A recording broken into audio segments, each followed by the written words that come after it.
We thought we'd include this because it's actually quite important, and this is 4 stages of pitch matching, which was Graham Welch's, who is Gillyanne's supervisor. He was one of my supervisors, yeah. Yes. It was his research, and we then used it in the Singing Express books. And this is really interesting because normally kids go through this, but adults can get stuck in any part of this. So the people who are told they can't sing but aren't actually literally tone deaf are often stuck in one of these stages. So stage 1 is chanting, restricted pitch range, falling melodic patterns are more likely. Happy birthday to you, happy birthday to you, that sort of thing. So normally rhythm is spot on, lyrics are spot on, pitch is all over the place. Because if you're working with kids love words. They've just developed those language skills. Yes, Alison, you can take a picture.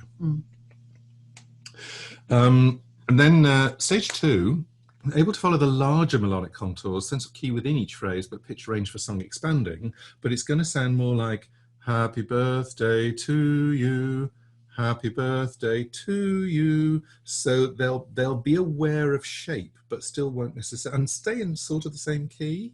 But then the top note will be probably all over the place. You hear that in restaurants a lot. Yes. And then stage 3 is increased accuracy of melody, shape and interval, but may change key. And I love this one. Happy birthday to you, happy birthday to you, happy birthday, happy birthday, happy birthday to you. And it's very good, Jeremy. I'm really impressed. I have to say, round of applause for him. Thank you. I am extremely expert at singing out of tune. Bless you. Thank you. And it is tragic, isn't it? If thank you, Rosie. If somebody is then told they're tone deaf when they do that. Yeah, because what's interesting is every phrase is in tune, but the phrases just don't match up. You lose the sense of key at the end of the phrase, and you go into a different key and stay in that key. So interesting. I do a comedy act where I sing out of tune. And then stage 4 is no significant melodic errors when singing relatively simple songs of own culture. And I want to look at the second half of that sentence, which is singing relatively simple songs of own culture.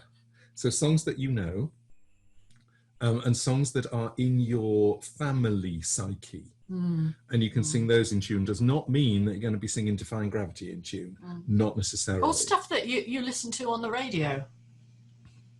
Yeah. Does anybody listen to the radio? Does anybody still wear a hat? Yes.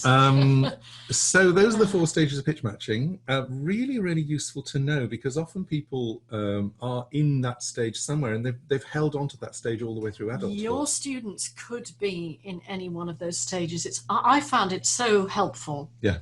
One thing that he discovered from this research, Professor Welch, was that by and large from, sort of infants towards just going into the first year in secondary school, normally the pitch matching had been sorted out.